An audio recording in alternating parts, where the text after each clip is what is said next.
우리는 종려 주일 때마다 묵상하는 말씀이지만은 왜 우리 주님께서 나귀 새끼를 타셨을까에 대한 왕이면 진정한 왕이면 백마를 타셔야 되는데 왜 나귀 새끼를 타셨을까? 이것은 스가랴서 9장 9절에 보면은 예수 그리스도께서 겸손하셔서 나귀 새끼를 타셨다고 그랬어요. 진정한 겸손이 무엇일까? 진정한 겸손은 하늘의 영광을 버리고 이 땅에 사람이 되고 또 종이 되어서 십자가에 죽기까지 나를 구원하기 위해서 자기를 내어버리는 그러한 삶이 겸손한 삶인 것을, 겸손한 나귀 새끼 타는 삶인 것을 우리에게 가르쳐주고 있습니다. 이러한 사실을 깨닫지 못했던 예루살렘의 백성들은 가로되 찬송하리로다. 주의 이름으로 오시는 왕이여 하늘에는 평화와 또 가장 높은 곳에서는 영광이로다 하면서 호산나 호산나 부르면서 그들은 수많은 종려 나무 가지를 꺾어서 예수님의 입성을 그런 정치적인 메시아로 환영을 했던 것이에요.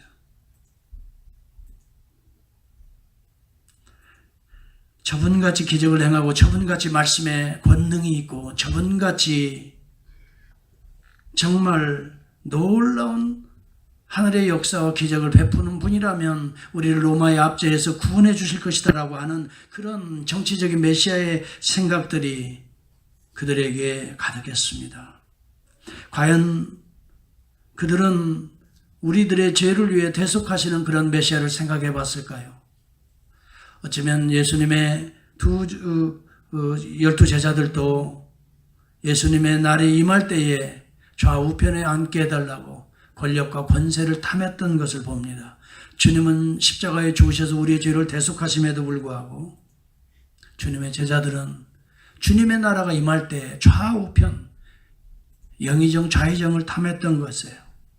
세속의 왕들은 백마를 타야 됩니다. 높은 자리에 앉아야 됩니다. 그러나 하나님 나라의 왕은 하늘의 영광을 버려야 됩니다. 자기의 기득권을 포기해야 됩니다. 세상 사람들의 박수, 갈채도 포기해야 됩니다. 때로는 세상 사람들의 조롱과 멸시도 지나가야 합니다. 그 왕이 그리스도십니다. 예수 그리스도는 오늘 세상 사람들이 헛된 마음을 가지고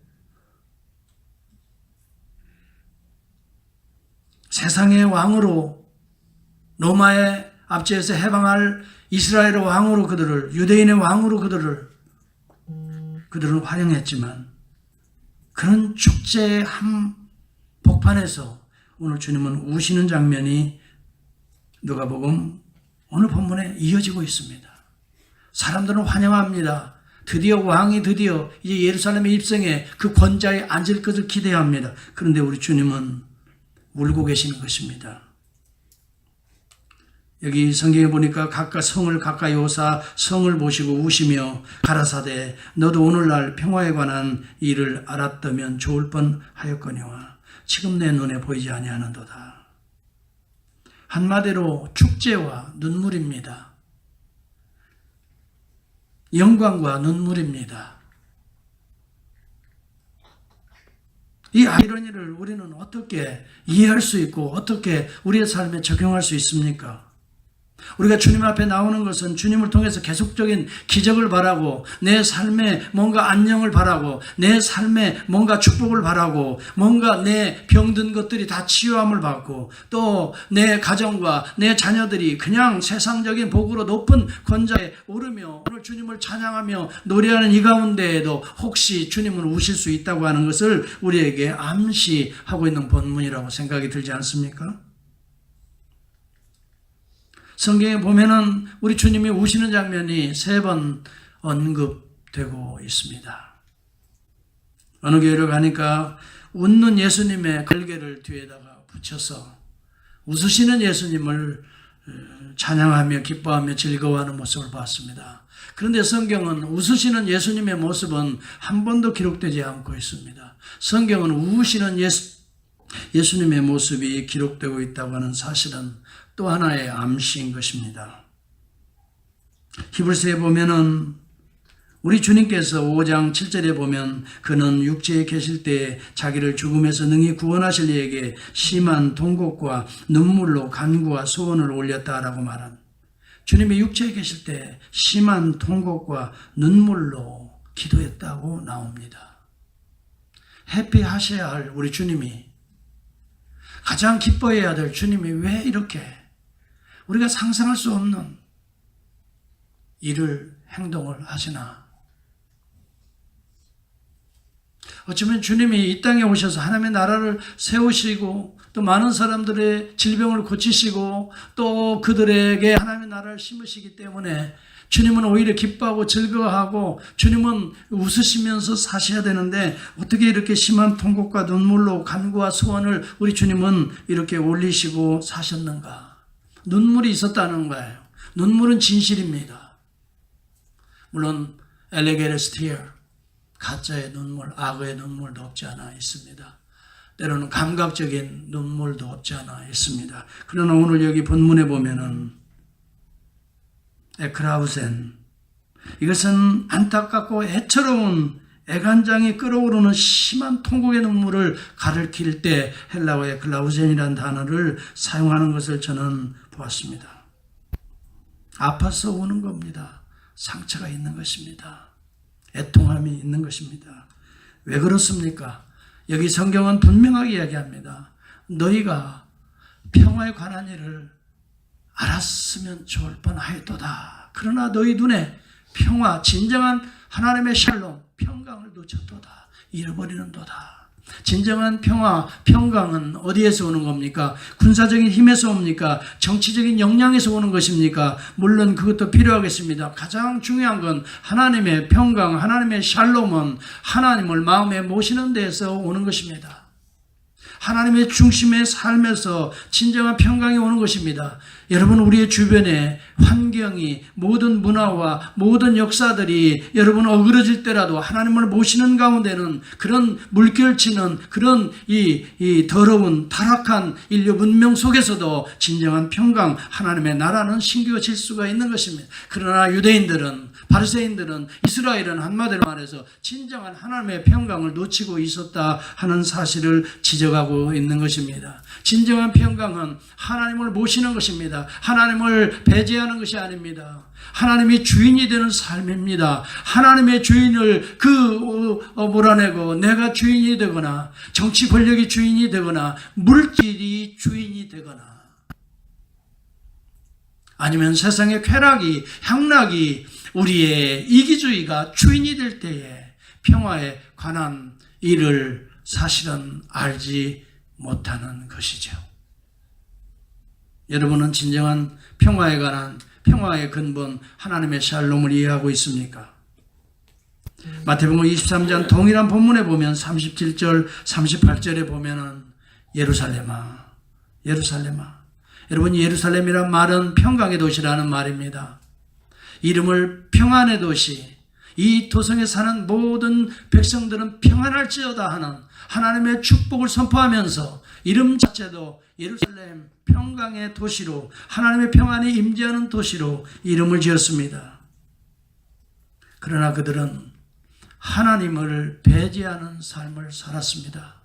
군사력이 높아갔습니다. 힘이 있습니다. 금권력이 생겼습니다. 솔로몬 시대에 막강한 부와 명예와 권세를 누린 진정한 예루살렘이었습니다. 정치적인, 이 군사적인 면에서도 또 물질적인 면에서도 진정한 예루살렘이 임하는 듯 했습니다. 그러나 예루살렘은 솔로몬 사후에 그의 아들 르호보암 시대에 두 나라로 깨어져 버리고 말았던 것입니다. 외부적으로는 또 경제적으로는 솔로몬보다 더 막강한 나라가 없었어요.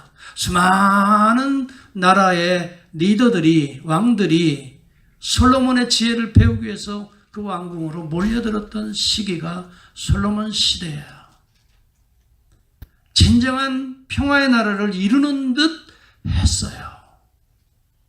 그러나 세상적인, 경제적인, 군사적인 그러한 권력과 힘이 진정한 평강, 하나님의 평강에 원천이 아니다고 하는 사실을 우리는 솔로몬의 일생을 통해서, 삶을 통해서 배우고 느끼게 되는 것입니다. 돈만 있으면 은금으로 모든 왕궁을 짓고 그 권세력을 만방에 알리고 자랑하면 뭔가 평강이 올 줄 알고 있었습니다. 군사들에게 힘을 주고 애굽의 말들을 가지고 와서 군사력을 확대하면 드디어 이 나라는 평강의 나라, 도성이 될 줄 알았던 것입니다. 정치적인 평화를 도모하기 위해서 수많은 나라의 왕들과 전략적인 정략 결혼이라고 그러지요. 정략적인 결혼을 합니다. 서로에게 아들, 딸들을 주고받으면서 이런 화친의 조약을 맺으면 진정 나라가 평강할 줄 알았습니다. 미사일 핵을 가지고 있으면 진정 평강의 나라가 될 줄 안다면 동일한 생각일 것입니다. 아메리카 퍼스티즘, 다시 말하면 아메리카 보호무역 정책을 피면 과연 이 땅에 평강이 오는 것일까?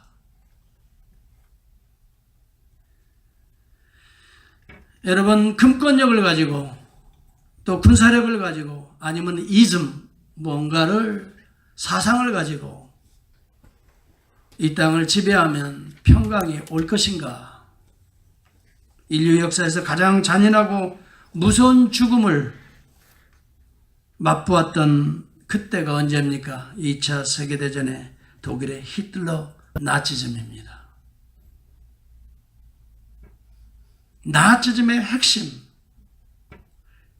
이탈리아의 파시즘의 핵심, 칼 막스의 공산주의의 핵심은 신은 죽었다, 니체의 영향을 받았던 것입니다. 신을 배제시켰던 것입니다. 하나님을 역사에서 배제시켰던 것입니다. 그들은 평강이 왔습니까? 가장 처절한 600만 유대인 학살이 2차 대전에 일어났습니다. 저는 얼마 전에 폴란드 아이슈비츠를 들어가면서 엄청난 마음의 눈물을 흘렸습니다. 수많은 순례객들이 지금도 유대인 600만 학살 가운데 250만을 그 폴란드 아이슈비츠에서 독가스로 살인하고 용광로에 불을 태워 죽였습니다. 그리고 그들이 전략 물자를 캐내기 위해서 죽이어서 갈구리로 시체들을 긁어내면서 불에 태우면서도 이빨에서 금을 캤습니다. 머리를 잘라서 팔았습니다. 이빨을 가지고 전략 무기를 만들었습니다. 자라투르스라는 이렇게 말하였다. 초인이 나타나야 된다. 이 초인의 사상을 이 히틀러가 초인으로 생각하고 이즘으로 생각하고 하나님을 배제시켰던 것입니다. 여러분, 하루에 2,000명의 사람들을 독가스로殺傷했습니다. 그들이 죽어가면서 벽을 치면서 쓰러지면서 피 흘린 자국들이 지금도 있습니다. 어느 방에 가보니까 죽어가는 그들 가운데에서도 머리털을 깎아서 팔아야 되겠다고 머리털을 깎아서 뭉치로 지금까지도 산더미처럼 미처 팔지 못한 그 머리털이 산더미처럼 어느 방에는 쌓여져 있는 걸 제가 봤습니다. 어린아이들의 신발들, 그들이 입고 있었던 그 당시의 옷들, 아직도 처리되지 못한 것들이 방마다 가득가득 28개의 이 룸들이 있었습니다. 28동. 저는 그걸 일일이 돌아보면서 처음부터 끝까지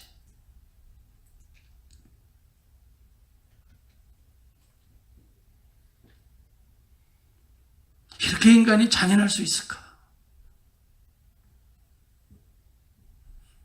무엇이 이렇게 인간을 말살하는가?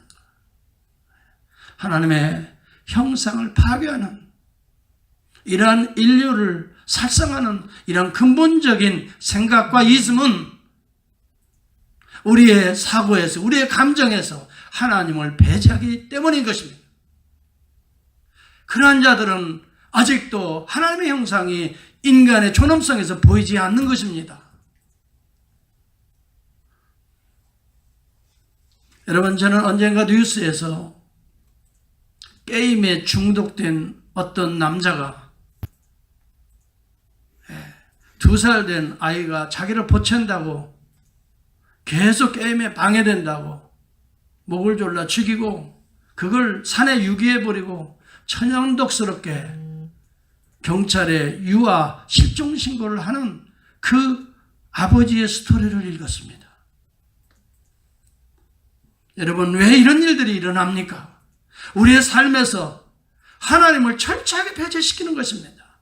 하나님을 배제시키면 무엇이 나타납니까? 하나님의 샬롬이 사라지는 것입니다. 하나님 속에 있는 평강이 사라지는 것입니다. 예루살렘은 바로 하나님을 형식적으로는 하나님을 높였지만 그들의 심장 속에서는 하나님의 말씀을 배제시켰습니다. 예루살렘아, 예루살렘아, 선지자들을 죽이고 내게 파송된 자들을 돌로 치는 자여, 암탉이 그 새끼를 날개 아래 모음같이 내가 내 자녀들을 모으려고 한 적이 얼마나 많이 있더냐, 그렇게 말합니다. 하나님의 지극한 사랑이 그의 백성들에게 하나님의 종들을 보내어서 그들이 진정 하나님의 샬롬 안에 살도록 얼마나 내가 하나님의 종들, 선지자들을 보냈느냐. 그러나 너희들이 돌로 쳤도다 그랬어. 칼로 잘라 죽였도다 그랬어. 불로 태워 죽였도다 그랬어. 선지자를 죽였다는 말이 무슨 말일까요? 사람을 죽이는 게 아닙니다. 선지자는 하나님의 언약을 선포하는 자입니다. 하나님의 언약을 파기했다라고 하는 말입니다. 단순히 사람을 배척하는 것이 아닙니다.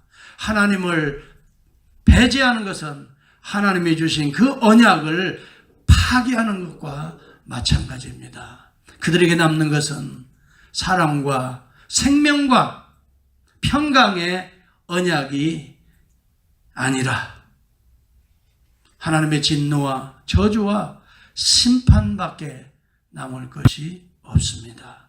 그것을 눈앞에 보고 있는 우리 주님은 심히 애통해서 우시는 것입니다. 오늘 우리 하나님께서 이스라엘을 지극히 사랑하셨기 때문에 선지자들을 계속해서 지금도 저와 여러분을 사랑하기 때문에 하나님의 종들을 계속해서 시간마다 매일매일 새벽마다 하나님의 말씀을, 언약을 여러분들에게 선포하고 있지 않습니까? 그러나 너희들이 그 선지자들을 돌로 쳤도다. 참 선지자로 오신 예수 그리스도를 배척했도다 하는 말입니다.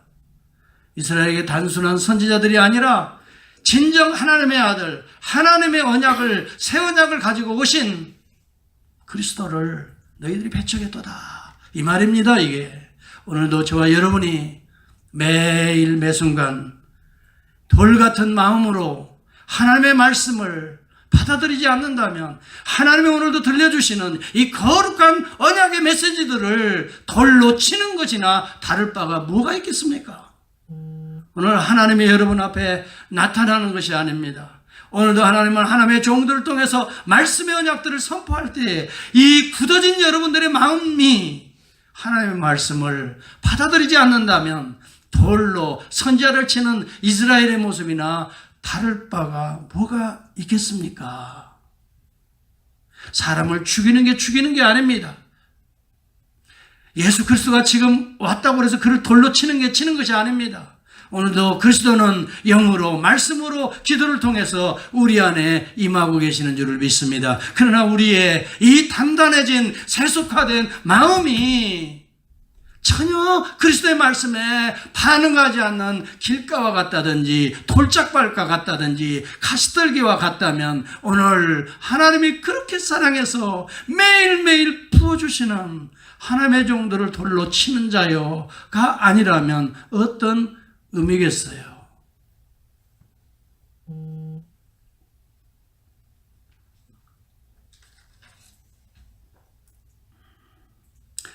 여러분, 평강에 관한 내용을 알았더라면 진정한 평강은 어디에서 옵니까? 하나님의 언약을 순수하게 받아들이는 믿음의 마음에서 하나님의 평강이 임하는 것입니다. 하나님의 언약, 하나님의 말씀 한마디 한마디 그대로 아멘으로 믿고 그 말씀대로 이 순종해 나가는 그곳에 하나님의 이 놀라운 평강의 나라, 하나님의 형상들이 회복되고 하나님의 심장인 사랑과 진리와 공의가 회복되는 것 아니겠습니까? 아멘. 여러분, 하나님의 언약을 파괴하는 것이 무엇입니까? 주의 이름으로 언약을 파괴하는 일들이 오늘 교회 내에서 이루어지고 있다는 것을 여러분 아십니까? 주의 이름을 부르며 예배를 드립니다. 주를 높여 찬송합니다. 그런데 여전히 우리의 심장이, 우리의 심령이, 우리의 영혼을 담아내지 못하는 고백을 하고 하나님의 말씀에 어긋난 것들을 우리가 구하고 그것을 진리인 양 선포한다면 이것은 엄연히 호산나 다윗의 자손이요, 한 손에는 호산나 왕이요 다윗의 자손 환영하는 이 종려나무를 가지고 한 손에는 예수 그리스도를 그 십자가의 언약을 파괴하시오, 저를 십자가에 달아 죽이시오 하는 거나 다름이 없지 않습니까? 얼마 전에 오바마 대통령이 당선이 되고 나서 조찬 기도회를 백악관 어디 홀에서 하는 것이 뉴스에 나왔습니다. 저는 오바마 대통령이 당선돼서 상당히 마음에 감사하고 기뻐했습니다. 왜냐하면 이 미국의 원조라고 할 수 있는 흑인의 문제, 흑인 차별의 문제가 드디어 대통령이 됨으로써 이제 좋은 정책들, 차별 없는 정책들을 펴가면서 그 서름과 눈물과 아픔과 고통 속에 있는 흑인의 역사에 조금이라도 이제 위로가 되고 조금이라도 이제 새로워질 수 있는 놀라운 은혜의 기회로 생각을 했습니다. 그런데 조찬기도회입니다. 무려 1,500명의 신앙인들이 모였습니다. 생각해 보세요. 얼마나 영광스럽습니까?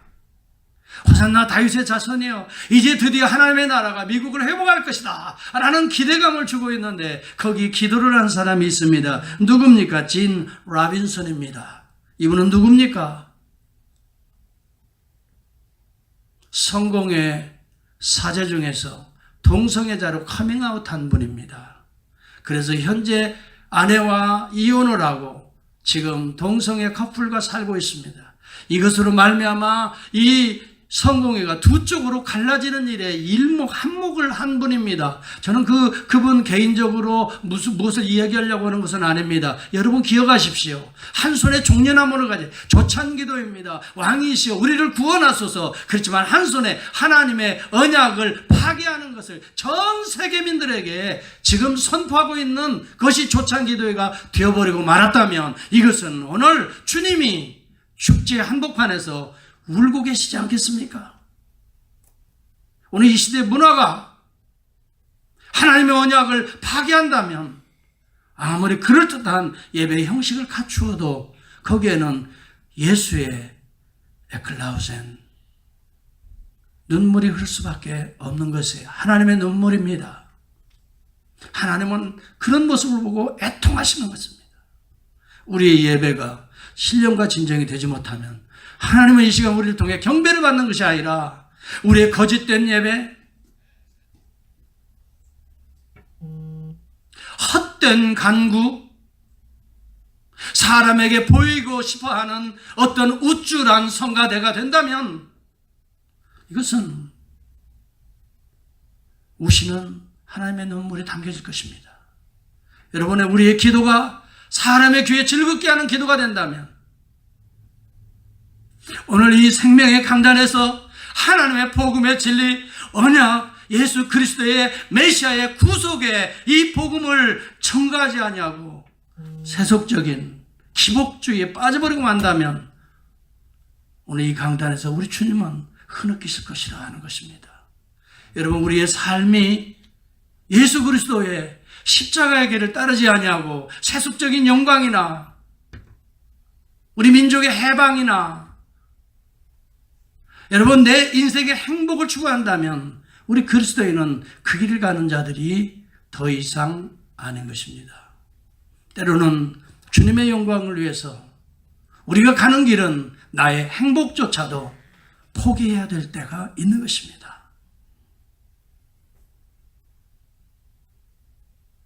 때로는 주의 영광을 위해서라면 나의 이득조차도, 쾌락조차도, 나의 안일조차도 때로는 포기해야 될 때가 있는 것입니다.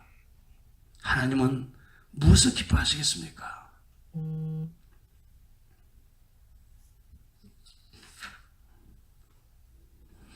시편 12편 8절에 보니까 비루함이 인생 중에 높아지는 때에 악인이 저에 횡행하는도다. 비루함, 바일, 더러움, 타락함, 혐오스러움. 여러분, 오늘 인류의 문명은 점점점 더러워지고 타락해지고 혐오스러워지고. 왜 그래요? 창조의 언약이 깨어지기 때문에 그렇습니다. 제일 먼저 중요한 것은 창조의 언약입니다. 한 남자와 한 여자가 둘이 한 몸이 되어서 생육하고 번성하며 하나님의 왕국 나라의 기쁨과 즐거움이 되라고 창조의 언약을 우리에게 주셨습니다. 이것이 기본적인 것, 가장 기초적인 것 하나님이 주례하셨습니다. 이것을 깨버리고 만다면 오늘 이 땅은 혼란입니다. 하나님의 창조가 파괴되어지면 이것은 어두움인 것입니다. 하나님을 배제시키면 빛 대신 하나님이 아니라 어두움이 인류 문명을 덮칠 수밖에 없는 것입니다. 오늘 이 시대가 그러한 시대가 되었습니다. 저는 필라델피아에서 살은 적이 있습니다. 1990년, 91년도 공부하면서 거기에서 제가 산 곳이 필라델피아 펜턴빌, 거기에 루즈 쿠에바스라고 하는 한 여인이 살고 있었습니다. 1997년 그해 12월 15일 갑자기 그 집에 화재가 나면서 10개월 된 사랑하는 아이를 잃었습니다. 극심한 절망 가운데 사람이, 이 아내가 우울증에 빠지게 돼요. 그래서 모든 것이, 삶이 깨어지기 시작합니다. 그러면서 남편과 이혼하게 돼요. 그런데 그로부터 6년이 지난 그 어느 날 친척집을 방문합니다. 캐롤린 카리아라고 하는 그 집에 방문해서 그 집에 6살 된 딸을 딱 보는 순간 마치 전기에 충전이 된 것처럼, 소름이 끼치는 것처럼 깜짝 놀랐습니다. 마치 6년 전에 죽은 자기 딸과 같았습니다. 그래서 이분이 그 아이에게 이쁘다고 다가가서 껌을 머리에 붙이고, 아, 껌이 붙었다, 이걸 띄워준다고 하면서 머리카락 몇 개를 취해서 DNA 검사를 했는데 결과가 자기 딸이었습니다.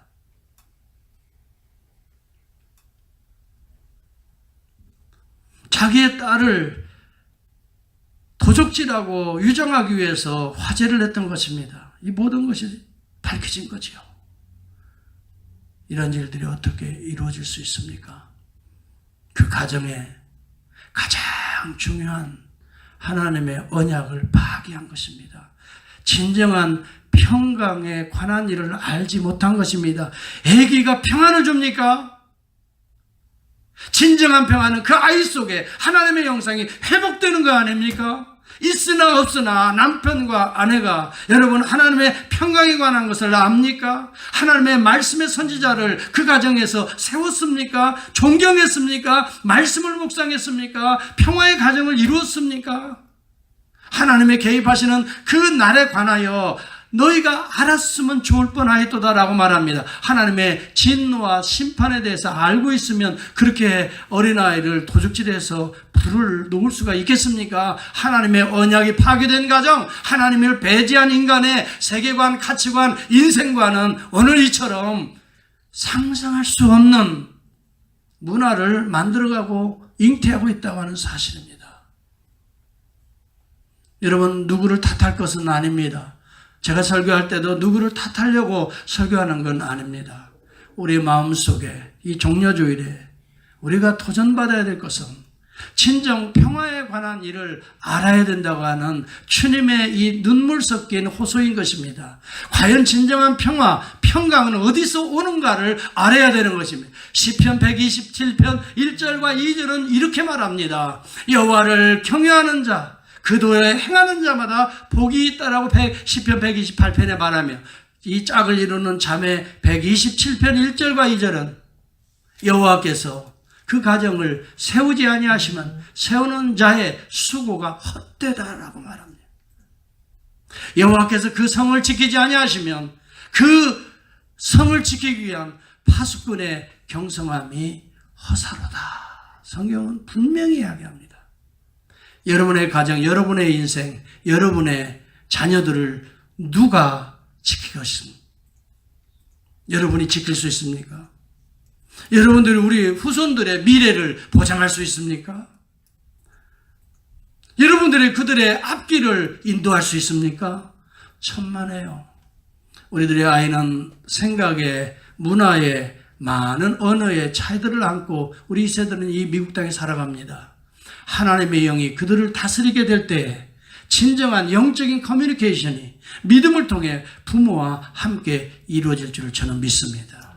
때때로는요, 저희 우리 아이들하고도 대화하다 보면 이 미스커뮤니케이션, 도대체가 이해가 안 되는, 물론 아이는 아이 입장에선, 부모는 부모의 입장에서 이야기를 하지만 전혀 커뮤니케이션이 되지 않는, 그래서 좀 더 진지하게 이야기해 보면 우리들의 세계관이 다르다는 것이고, 우리들의 가치관, 우리들의 인생관이 이 미국 문화와 한국에서 가져온 것과는 다르다는 것이. 그런데 중요한 것은 하나님의 영이 함께 하시면, 하나님의 말씀이, 하나님의 언약이 그들과 우리 사이를 하나로 묶어주면, 말씀을 펴놓고 보면 모두가 아멘이요, 모두가 오비든 순종하게 되는 줄을 믿습니다. 저는 그래서 우리 아이들과 함께 대화할 때는 항상 하나님은 어떻게 생각하실까?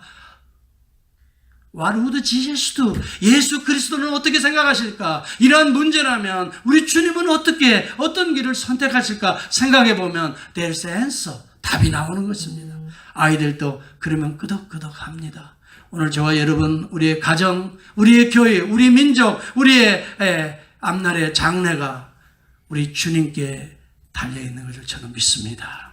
주님이 가신 그 길이 십자가의 길 같지만 부활이요, 생명이요, 진리의 길인 줄을 믿습니다. 여러분, 진정한 평강의 길이 될 줄을 믿습니다. 겉으로 보아서는 십자가의 길입니다. 죽음의 길입니다. 그러나 우리 장로님 오늘 기도하신 그대로 모리아산에 우리 아이를 데리고, 우리의 우상들을, 순간순간의 우상들을 데리고 산제물로 바치라 할 때에 여러분, 하나님께서 이미 예비한 어린 양이 있는 줄을 믿습니다. 그분이 예수 그리스도입니다. 그리스도를 통해서 그 우리의 죄값을 다 갚으시고 우리를 그 죄로부터 자유케 하시고, 진정 아르바이트, 노동이